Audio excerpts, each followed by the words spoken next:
UFC Fight Night, Hermansson versus Pyfer is this weekend. I'm going to give you a full card and prediction and breakdown of all 14 fights on this card. Starting with the first matchup on the card, Daniel Marcos versus Aoriqileng, as I believe is how you say that. I'm going with Daniel Marcos. He's a pretty technical fighter, and he's finding ways to win these fights. He's 15-0. His last fight was a win over Davy Grant by split decision, which is actually a pretty good win to have. Davy Grant, I would say, although he's a little bit older, is actually a pretty decent win to have. He's more of that high unranked level of fighter, and I think that kind of a win is actually a really good one to have. Aoriqileng just beat Johnny Munoz Jr., who's a little bit of a, I don't want to say bottom feeder because I think that's a little disrespectful, because Johnny Munoz Jr. is decent. However, he's beating Jay Perrin, he's beating Cameron Ellis, you know what I mean? And he's losing to guys like Cody Durden and Eamon Zahabi. So I think there's a certain level that Aoriqileng is kind of at, and I just think what we saw with Daniel Marcos beating a guy like Davy Grant, and just his technique, his ability on the feet, kind of just mixing things up, moving forward. I think he's going to give Aoriqileng some problems. I don't know if he's going to KO him. I think he definitely has the ability to, especially Eamon Zahabi. I know has some good power in his hands, but maybe he will be able to get the finish later on in this fight. I can also see it being a decision. Tapology is saying this fight is going to the decision. I like that as well. 91% picked. Daniel Marcos doesn't have crazy pop into shots, but again, he does have the output. He's going to out-technique you. He might even push him up against the fence a little bit. Who knows? I think he is going to go a little bit. I think he's going to press the action is what I'm going to say here. He's going to press the action. He's going to keep going forward. He's going to land the shots on Aoriqileng, and I don't think Aoriqileng is just going to be able to hang with the output of Daniel Marcos in this fight. So I'm going to go with Daniel Marcos by decision. He beat Simon Oliveira with a knee to the body, but Simon Oliveira is kind of a grappler more than anything, and I guess he's decent, but I am going to go with Daniel Marcos by decision. I think Aoriqileng can kind of hang in there. He's durable enough to, I think, be able to take Daniel Marcos' shots on the feet, so I'm going to go Daniel Marcos by decision. Up the card, we have Hyder Amil versus Fernie Garcia. I'm going Hyder Amil. I believe he is one of like the Diaz brothers. He trains with them. So I guess they'll probably be in town this week. I saw something with Nick Diaz being in the Apex last week. Guess he'll be there again because Hyder Amil is actually a pretty decent grappler. You saw in his last fight his ability to defend the takedowns against Emrah Sanmez, I believe is how you say his name. He actually defended the takedowns pretty well. He looked relatively gassed doing it. Like, it was a very sloppy fight in whole, but he's pretty decent on the feet. Has the ability to defend takedowns, is a decent grappler as well. So I think he's going to be able to take down Fernie Garcia. His last 3 losses have been against Rinian, or I guess the last 2 I'm going to notably talk about here was against Rinian Nakamura, where he got taken down, and the same thing with Brady Heastan. I think Hyder Amil can do the same thing if he wants to. I think he can also hang in on the feet. Fernie Garcia, I just don't think is that great. Hyder Amil is 33 years of age, so I guess he's going to be a little bit older here, making his UFC debut. He's going to have a 3-inch reach advantage as well. I'm going to go with Hyder Amil.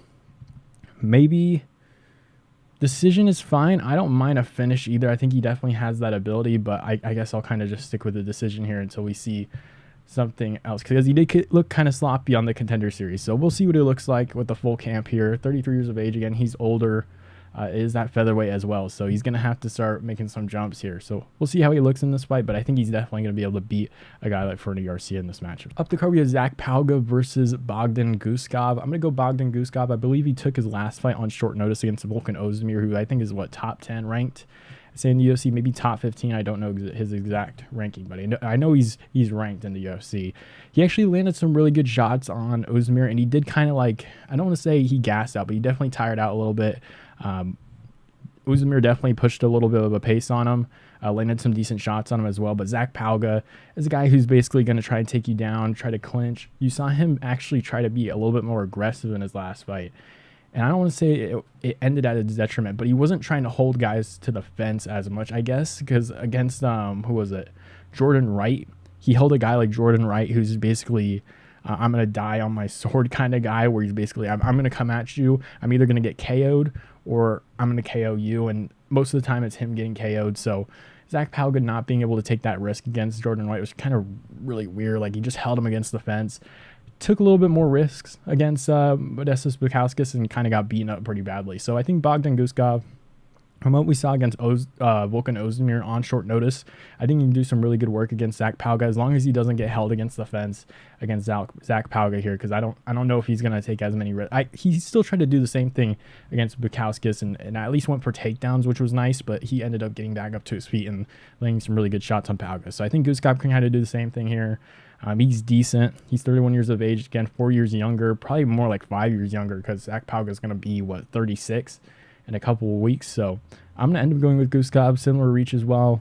Guskov by KO is what everybody's predicting here. I don't mind it as well for this fight. I'm going to go Guskov by KO. I don't mind it going to a decision either, just the way Zach Pauga fights, and he kind of just hung in there against Bukauskas, who I think is a pretty decent fighter as well. So I'm going Guskov. I think I'll probably just say decision. I don't want to say finish, but I'm going Guskov by decision.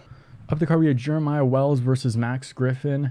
This one's a little bit more of an interesting fight. I am going to go with Jeremiah Wells. He has some good power on the feet, isn't super technical, and does have some really good wrestling. He trains at the Renzo Gracie Fili gym with, I believe, Sean Brady and all those other pretty good wrestlers. Petrosyan's a pretty good wrestler as well. So he trains with a lot of good grapplers, him included as well. So I think he's going to try and out-wrestle Max Griffin here. Max Griffin has been looking a lot for takedowns in his last couple of fights. I believe he got taken down by Michael Morales in like the last 30 seconds of one of the rounds, like the third round or something. I think he got taken down by Tim Means. I think they kind of both took each other down, if I'm remembering correctly. I believe a guy like Neil Magny took down Max Griffin as well. So I think Jeremiah Wells can definitely take down Max Griffin in this fight. If not, I think the power will definitely hold Max Griffin a little bit more. I don't think he's going to be going crazy on the feet because, again, the power of Wells is very dangerous. You saw him KO like Court McGee out cold, which is pretty brutal KO. Jeremiah Wells is no slouch on the feet. Like, let's be real. He's got some hammers in his hands, and I think he can absolutely catch Max Griffin for sure. But again, he can also rely on that wrestling, and mix with the wrestling, he can use the power. I don't know if he's going to KO Max Griffin in this fight, but I can just see him kind of laying praying in this fight. I don't think he should have beaten Matthew Simmelsberger. I know he lost to Carlson Harris, which is not a good thing to see, I guess. Carlson Harris isn't bad. I guess he was more of like that gatekeeper till he kind of ran into Shavkat, because Carlson Harris is actually pretty decent. I think he actually took some time off after that Shavkat fight, if I'm not wrong. Yeah, beat Jared Gooden and then beat Jeremiah Wells. Only lost to Shavkat within his last like 8 fights. So, I guess 1, 2 in the UFC. We'll say 1, 2, 3, 4. So he's 4-1 in the UFC. I probably could have just looked it up right there. And only lost being the Shavkat. Carlson Harris is not that bad of a loss to have. I think he's going to be able to beat Max Griffin here, kind of hold him a little bit. I don't want to say stationary, but kind of not allow Max Griffin to open up too much on the feet just due to the power of Jeremiah Wells. It's not technical at all on the feet for Jeremiah Wells, but again, mixed with the wrestling, I think he can do some good work against Max Griffin in this fight. So I'm going to go Jeremiah Wells by decision. I think he just mixes in the grappling. Maybe he hurts Max Griffin at some point, but I just think he just out wrestles him. He's really strong as well. I think he just holds him to the ground. He's 37 years of age. These guys are both kind of old. I guess Max Griffin will be 1 year older, will have a 2-inch reach advantage. I still think Jeremiah Wells can get this one done. So I'm going Jeremiah Wells by decision. Card, we have Devin Clark versus Marcin Prachnio. This one's another interesting one. I wasn't too sure on who to go with in this one. I think I am going to end up going with Devin Clark just due to him being a little bit younger, being more athletic, and I think his wrestling, I think he can definitely take down Marcin Prachnio is what I'll say.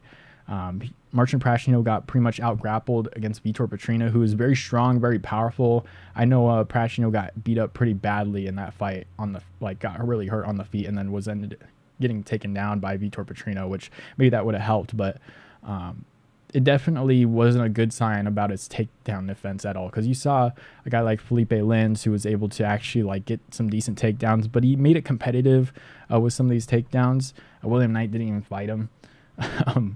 But Vitor Petrosyan was definitely able to force his grappling on him, and Vitor Petrosyan is just now learning grappling. So I think Devin Clark, who's I think a pretty good athlete, has some decent power in his hands, and I think he can take down Marcin Prachnio, kind of just try to out-grapple him here. I think he can do good in this fight. 1-inch reach advantage as well. Younger fighter, pretty good athlete. I'm going to go with Devin Clark. Prachnio can definitely win this fight for sure. I'm kind of a little bit split on him, but I think the athlete and Devin Clark will actually do pretty good in this fight, especially at light heavyweight. I'm going to take him in this fight by decision. I don't think he's going to KO or submit or do anything like that to Marcin Prachnio. Devin Clark, I think, is solid enough on the feet to not get finished by Prachnio, who does kind of fight at a distance, does like to land some counter shots. I know Devin Clark lost to Kennedy Nzechukwu by submission, but Nzechukwu is actually a pretty good fighter, so I don't think that's that bad of a loss to have. Outside of that, win over Da Young was actually a pretty good, decent win. I swear, sometimes I think Da Young's like a super good fighter, and then sometimes I don't. I don't know what the hell happened with him, but lost to Azat Marzakana by KO, which isn't that bad of a loss either to have. Again, Vitor Petrino's looking good. Felipe Lins is kind of, he's kind of there in unranked area. He's going to be a really competitively. I don't even know how to say. I feel like I run into this a little bit more in a lot of these videos. He's a very high level unranked guy. Well, I don't even know if I'll say high level, but he's a very good unranked fighter, and I think he'll make it competitive with a lot of guys. Losing to Felipe Lins, I think, says a little bit more here. I'm going with Devin Clark in this fight. I think he's going to be able to take down Marcin Prachnio. I'm going to take him by decision. Up the card, we have Loma Lookboonmee versus Bruna Brasil. Bruna Brasil looked actually like decent, or at least made some adjustments in her last fight. I know it was against, what was her name, Shauna Bannon. I mean, she looked all right. Loma Lookboonmee is actually a pretty decent women's fighter. That's actually pretty decently technical on the feet. So I don't mind watching her. I think she's going to be able to... I think she's going to be able to finish Bruna Brasil. How? I'm not quite sure, because she actually submitted Elise Reed in her last fight. And Elise Reed's not that good on the ground. But she did beat Denise Gomes by decision, and Bruna Brasil got KO'd by Denise Gomes. I think as we're finding out, Denise Gomes is actually pretty decent, because she beat, Yasmin Uruguay. I thought Bruna Brasil was good when she fought Denise Gomes, and Denise Gomes just absolutely KO'd her. So I'm going to go with Loma Lookboonmee here. I think she's got decent enough pop on the feet in her shots, and I think Bruna Brasil again has that issue where she kind of just a little bit too stationary with her head movement and just ends up getting caught. Like, she throws stuff, but her head is just very open. So she did do a little bit better job of like moving it a little bit more, but again, I'm gonna take Loma Lookboonmee. She looks really good on the ground, really good on the feet. Maybe she'll end up trying to take down Bruna Brasil, but I don't see Bruna Brasil being able to just out technique her, play the distance game with Loma Lookboonmee. I think Loma Lookboonmee is too good, especially to the likes of Bruna Brasil. So Bruna Brasil is actually pretty technical on the feet. Like, her strikes are not bad. Like, she had a really nice KO on the Contender Series, but again, after her last couple of fights, it just looks pretty rough. So I'm gonna go Loma Lookboonmee in this fight, probably by finish. How? I don't know if she's going to get the KO win. I don't know if she's going to get the submission win, but I just think she's going to end up finishing Bruna Brasil, whether it's on the ground or on the feet. Maybe she hurts her and wins by TKO. I can see her catching Bruna Brasil. I know Bruna Brasil does have a longer reach, but I can see Loma Lookboonmee getting on the inside and maybe hurting her that way as well. So I'm going to go Loma Lookboonmee by finish. Not sure how. Up the card, we have Bolaji Oki versus Damir Hadžović. I'm going to go Bolaji Oki. Damir Hadžović, I don't think has fought in, a year and a half. I don't really like seeing that, especially when you're, 37 and a half years of age. I really don't like seeing that. Bolaji Oki is a little bit open on the feet. I think eventually someone will catch him, a higher ranked lightweight with a little bit more power and technique. Might catch Oki and put him out, because he does seem, I don't know why, when I watch him, I just think like, oh, this guy's going to get chin. Like, for some reason, when I see him fight, I'm thinking like Phil Haas. Like, at any point, if he gets hit pretty clean, he's going to like go out cold. But Oki's pretty good on the feet. He's very entertaining. He has some really nice combinations as well. You didn't really get to see it too much until he finished Dylan Salvador in his last fight. Like, he had some really technique and was able to just trap him and land some really good shots. But once he hurt him, he had some really nice shots to the body, landed really good shots up top as well, had some really nice combinations as well. So I'm going to go Oki in this fight. I don't like that Damir Hadžović took that long off, and he's 37 years of age at lightweight. So I'm going to go with the 28-year-old fighter here. I think he's, oh gosh, that's math.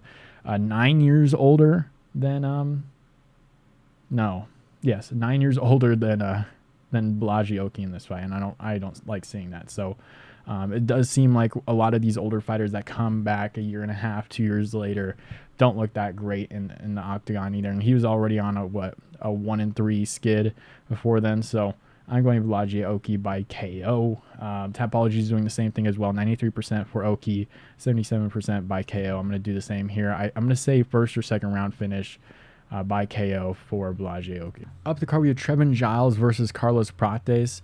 Carlos Prates is actually a very fun fighter to watch. He's getting hit with a little of a decent test immediately coming into the UFC here. Trevin Giles is actually pretty decent on the feet and pretty decent and has a pretty decent ability to take guys down. So this is going to be very interesting. Carlos Prates is open on the feet. However, he's had some really slick and nice KOs. Like, he's very fast on the feet. Has a really nice high kick. I think it's like a left high kick that he's put people out. Eduardo Ramon, Roca, I'm not going to even try to say that first name, but he's been landing the high kick quite a bit. He landed it a couple times against Ramirez, but was able to just finish Ramirez later on after eventually catching him. So Carlos Prates is very fast with his hands. I think he's going to finish Trevin Giles? Apologies saying that. I think he definitely has the ability to. I think he definitely has a speed advantage here. I'm not even going to Trevin Giles when he was at middleweight. Michael Morales was able to catch Trevin Giles. Gabriel Bonfim was able to finish Trevin Giles. I know those guys are very talented. I'm going to go with, and he has wins over like Preston Parsons and Louis Cosi. So I'm going to go with Carlos Prates for sure for a win. I can see him getting the decision because Trevin Giles is like decently durable. But with the 4-inch reach advantage, in the speed and the power with the high kick, I can see him eventually catching Trevin Giles with his left high kick and just hurting him very badly and winning by TKO in like the second or third round. So I'm going to go Carlos Prates by second or third round TKO over Trevin Giles. If not, I can also see this one going to the decision. Tapology says the same thing as well. So I'm going with Prates. A lot of underdogs are hitting, like, especially some weird underdogs. Like I tried to take some more underdogs last week because normally it actually goes a lot of underdogs and then the next week it's like flipped it and you won't get as many. I feel like we have been getting a lot of underdogs.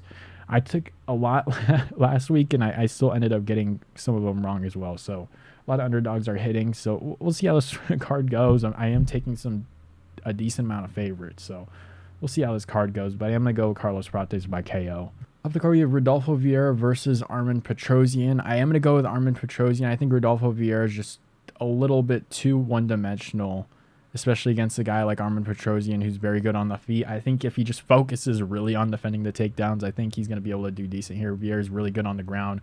However, if you're able to just defend the takedowns, pretty much his entire game is fooled. Like he can't really do too much other than that. I know it's kind of rough to say, but like he beat Cody Brundage by arm triangle. If that really means anything, beat Dustin Stoltzfus by submission. You know what I mean? Like some of these bottom feeder guys. So once he ran into Chris Curtis, Anthony Hernandez, who are probably top 15 guy. I know Anthony Hernandez is probably top 15.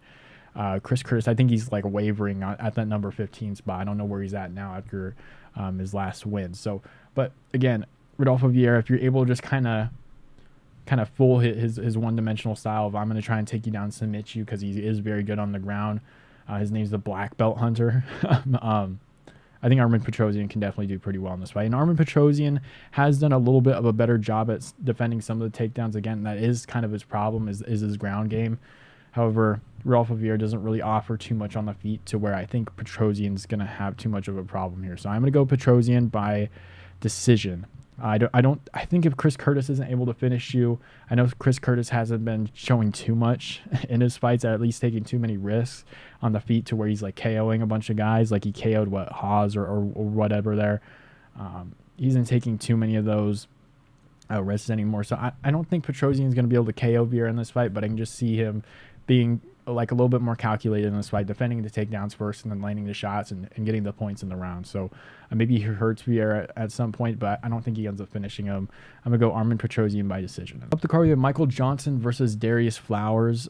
I think I may go with Darius Flowers in this fight. He is fighting at lightweight, which will be very interesting because I think I was kind of just scrolling through his record here, and maybe I may be wrong. I don't know if he's fought at lightweight before.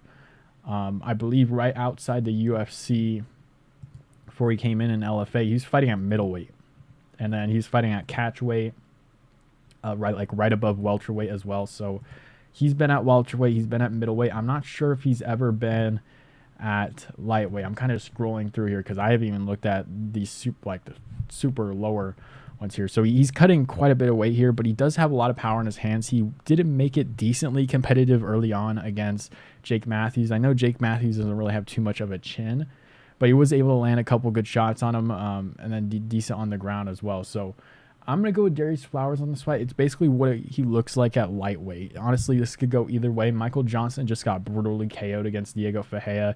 Hasn't actually looked too bad in his last couple of fights. He beat Mark Dekaji, beat Jamie. I thought he probably should have beaten Jamie Malarkey. It was a very close fight, though. I guess you can kind of give it to Jamie Malarkey, but I thought he won again. Very close fight. Then Alec Patrick, within a couple of years, like he's been decently active, especially for his age. He's 37 years of age with 21-19, has had a lot of fights in the UFC. Maybe that last KO against Diego Ferreira might have just taken the chin a little bit more. Darius Flowers, the guy that has some decent power in his hands, cutting down to lightweight, who had power at welterweight. I like Darius Flowers' ability to finish more than Michael Johnson's in this fight. I think Michael Johnson can definitely land some really good shots on Flowers in this fight, and I wouldn't be surprised if he does win. But I am going to go with Flowers, maybe by finish.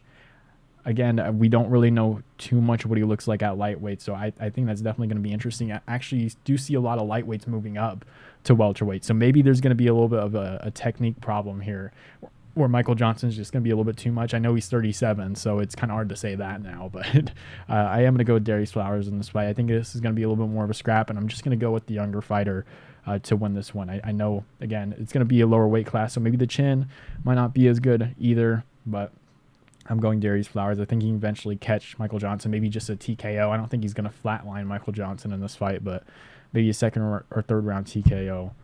For Darius Flowers here. The card we have Brad Tavares versus Gregory Rodriguez. I'm going to go with Gregory Rodriguez. Brad Tavares, I think he has a win over Chris Weidman in his last fight, but got KO'd by Bruno Silva, where I kind of thought, like, because he's gone to a lot of these decisions, took a lot of damage against DDP and still kind of hung in there, didn't get finished. I thought maybe he's going to be like a very tough, solid guy at this point. I wasn't expecting Bruno Silva to KO him just because Bruno Silva had actually been looking kind of iffy here and there coming up before fighting Brad Tavares. So I think I might have even taken Brad Tavares. I don't remember. I think I did take Brad Tavares on that fight, but I'm going to go Gregory Rodriguez. Really good striking on the feet, has the ability to take guys down as well. I don't think he's going to be able to take down Brad Tavares. Brad Tavares has a good takedown defense, but I think he definitely has the power to KO Brad Tavares on the feet. Last time we saw Gregory Rodriguez, he beat Dennis Tululin by KO, a very brutal KO as well. Lost to Diego Ferreira by a brutal KO. Like, he got absolutely flatlined. Did not see that one coming, but beat a guy in Shidi Njokuani who has really good power. I don't want to say very similar, but they're both guys that have a crazy amount of power and can just shut your lights out kind of like that. So I am going to go with Gregory Rodriguez. I don't like how much power he has in his hands against a Brad Tavares, who's definitely getting older, 36 years of age, who's coming off a KO loss against Bruno Silva, I guess 2 fights ago. He looked decent against Chris Weidman, wasn't able to get the finish against Chris Weidman, who's a lot older at this point. Chris Weidman he's still got the skills, of course, but I am going to go Gregory Rodriguez. I think Brad Tavares is relatively hittable as well. And with the power, I think it might just be a little bit too much. Maybe just a TKO here. I can also see it going to decision, but I'm going to go Rodriguez by it. I'll go second round TKO. I think he drops Tavares and kind of just finishes him up on the feet. I don't think he puts him out or anything like that. So I'm going Rodriguez. Tapology agrees here, 82% here, 72% by TKO KO, minus 240 favorite. A level 1 entry advantage as well. So I'm going to go Gregory Rodriguez, 31 years of age, 5 years younger than Brad Tavares here. So I'm going to go Gregory Rodriguez, second or third round TKO. Up the card, we have Ihor Potieria versus Robert Bryczek, I think is how you say his name. I think he's Polish, 33 years of age at middleweight. So, well, it is at middleweight. So I guess you can have the ability to be that age, especially coming in the UFC, and at least make a little bit of a run, especially at 33. So we'll see what he looks like in this fight. But Robert Bryczek, I did watch a couple of his fights, and he does look really technical on the feet. And I think he's definitely going to beat Ihor Potieria. It'll definitely be interesting to see the odds here because the odds are not here. Well, my guess is he might be like a minus 250, minus 300 favorite. If he's not, I think I'll definitely probably bet on Bryczek in this fight because Bryczek, he does take some time at the beginning of his fights to kind of make his reads or whatever. But after that, he's very technical, really good body shots, a lot of combinations as well. And I think Ihor Potieria is tough, but he was losing to Shogun Hua in that fight a little bit, and then lost to Carlos Olberg again, who's good. Rodolfo Bellato made his UFC debut. I think was that on short notice. I believe. I want to say Mbalato ended up KOing him as well. So Nikolai Ngumuranu KO'd him. Shogun Hu, again, Shogun Hu was retiring. I think was 40 years of age. Made it. Like, I picked Ihor Potieria in that fight, and I was concerned about what could have possibly happened there. I know it was his retirement, so he's probably going all out, but still, Robert Bryczek's very technical on the feet. I think that's definitely going to be a very big problem for Ihor Potieria in this fight. So I am going to go with Robert Bryczek. This is at middleweight, which is actually kind of interesting, so maybe Ihor Potieria might think he'll look a little bit better here because I guess he is used to light heavyweight. So we'll see what he looks like at middleweight, but I am going to go with Bryczek in this fight. 33 years of age, comes from a decently competent organization as well. Octagon's has some pretty decent fights on over there. So I am going to go, first round KO his last 5 fights. Like, that's absolutely insane. All by KO as well. 56 seconds, 2 minutes 41, minute 25, minute 57, 17 seconds. So I'm going Bryczek. He's just going to be a little bit too much for Ihor Potieria on the feet. I'm going to go first round finish for Bryczek. Up the card, we have Dan Ige versus Andre Fili. This was one I actually had some questions about because I had to look into this one a little bit. Andre Fili is coming off a really nice KO against Lucas Almeida, who I thought, like, okay, if this goes to the ground, it'd definitely be pretty interesting. However, on the feet, I thought he was definitely going to be able to have the ability to KO a guy like Andre Fili just because of the power in Lucas Almeida's hands. But Andre Fili showed that technique was a little bit more than the power in that case. I was able to actually get a really nice KO on Lucas Almeida in the fight. Made it pretty competitive with Nathaniel Wood as well, who's a pretty decent unranked fighter in the UFC. Bill Algeo, who I think is actually really good. Pretty interesting fight. I'm not going to get into the rule or whatever where even if you're getting beat up and you have someone's back, I don't think that's for a different time, but I thought initially, like in my brain, if I were to score that, just not looking at the rule, or at least changing that one rule where you can hop on someone's back and, of course, have the body triangle, but you're just getting hit. And I think he was like bleeding or whatever. Like, he wasn't going for the choke or anything like that. I thought Bill Algeo should have won that fight. But if you're going with the scoring criteria of MMA, Andre Fili wins that fight. So, but it was a pretty close fight, pretty entertaining fight as well. Got KO'd by Joe Anderson Brito, who's a pretty good fighter as well in that division. I think he's top 15 now. So I think I'm going to go with Dan Ige here. He's a lot smaller than Andre Fili. It says 4 inches, but I think it's definitely going to look. He's going to look a little bit smaller than Andre Fili, like noticeably smaller. The power of Dan Ige might hold Andre Fili a little bit more. I don't want to say accountable, but it's going to hold Andre Fili from opening up too much. I think Dan Ige, who's a little bit more different than Lucas Almeida. I think Dan Ige's got a little bit more technique in his hands. I think he's going to try and go to the body of Andre Fili in this fight. Maybe attempt some takedowns. I know Andre Fili has the ability to take guys down as well, so that'll be pretty interesting as well. Again, Dan Ige being the smaller fighter, it's going to be a little bit of an adjustment for Andre Fili to even like try to take down Dan Ige just because of the size of Dan Ige. He's a little bit of a stockier build, so he's probably not going to be able to take down Dan Ige. I don't think Andre Fili's a guy like Bryce Mitchell with that kind of wrestling, or even like a Movsar Evloev in that case. So I don't think he's going to be able to take down Dan Ige at will here, and I think the size is definitely going to be a problem for Andre Fili. I think also Dan Ige being that stockier guy, going to go for the body. Maybe Andre Fili can piece up Dan Ige on the feet. I think this is going to be a really close fight. I'm going to say it's probably going to be a 29-28 decision for Dan Ige. I think he's probably just going to land the better shots is what it's going to be. The power is going to inflict a little bit more damage, maybe open up a couple more cuts on Andre Fili in this fight. So that's why I'm going to go with Dan Ige in this one. Again, he has that technique on the feet to where I don't think Lucas Almeida did. So I'm going to go with Dan Ige. I don't see Andre Fili KOing Dan Ige in this fight either. I don't think Dan Ige is going to KO Andre Fili either. I think it's just going to be a really close decision. He's just going to land a little bit better shots on Andre Fili as this fight goes on. It's just going to give a little bit more to the judges for Dan Ige here for a couple rounds. So I'm going Dan Ige by decision 29-28. For the card to our main event, we have Jack Hermansson versus Joe Pyfer. I am going to go with Joe Pyfer in this fight. I believe he just beat Ngannou's punching record or whatever at the PI. I don't know exactly what the stat was, but I saw it happen. So there's a little bit of a fact if you didn't see. I know it was going around quite a bit, but Joe Pyfer does have some crazy power in his hand. He does have the ability to wrestle. Of course, if you haven't seen Joe Pyfer, I know UFC's been marketing him for sure. You kind of saw that with the last Contender Series card. He's actually, him being in a fight night main event after a year of being on the Contender Series. Well, I guess if you go from a year from this past Contender Series, so like a year and a half from being on the last Contender Series, being in a 5-round fight. I know he's not ranked yet, but it's actually pretty impressive. They're definitely trying to make a name out of him, and I think he definitely has the ability to at least have some really decent star power because he has that story behind him. He kind of stopped talking about it a little bit more, so I think you can get more into the fight. I don't mean that in a negative way either, but I feel like some people were getting annoyed by just constantly hearing his story, which was a pretty sad story for sure, but he's also a very good fighter. So he has the ability to wrestle, has the ability to grapple, has some insane power in his hands. He's definitely getting a lot more technical on the feet as well. Jack Hermansson, who's 35 years of age, has the ability to wrestle, has the ability to grapple. I think he trains with Hamza is what I want to say. I know he's from Sweden.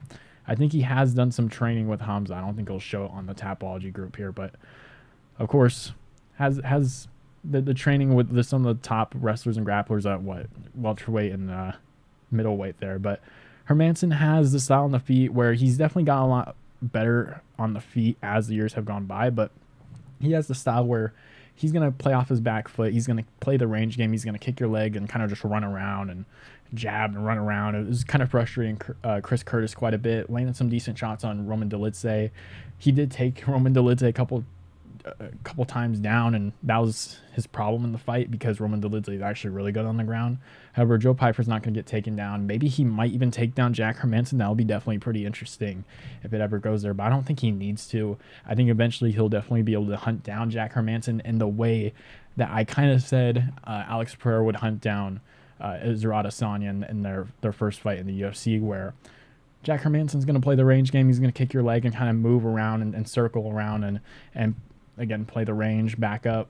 I think a Joe Pyfer pushes him against the fence and kind of just waits to counter as Jack Hermansson looks to circle out. I think he can land some really good shots on Jack Hermansson. And I think I'm going to go with Joe Pyfer by TKO. I think it's going to be more of a TKO. I don't see him flatlining Jack Hermansson. That'd be kind of insane. But I think a second round or third round TKO for Joe Pyfer. I'm probably going to go second round here. I think the first round, he's going to land some really good shots toward the end of the round. Maybe he might look for a takedown. I actually don't think any takedowns will be shot here. Maybe like a panic shot from Jack Hermansson in this fight. But I think the first round is going to be a little bit of a quieter round. I think Jack Hermansson's going to do his little thing where he's going to kick and they'll run away, and Joe Pyfer's going to get a little bit frustrated. But I think he's going to start to walk down Jack Hermansson, kind of trap him in a corner and figure out what he needs to do in this fight. And I think he's going to be able to eventually catch Jack Hermansson in that second round. So I'm going to go Joe Pyfer by TKO in the second round. Let me know who you guys have on this card. Let me know who you guys have in this main event.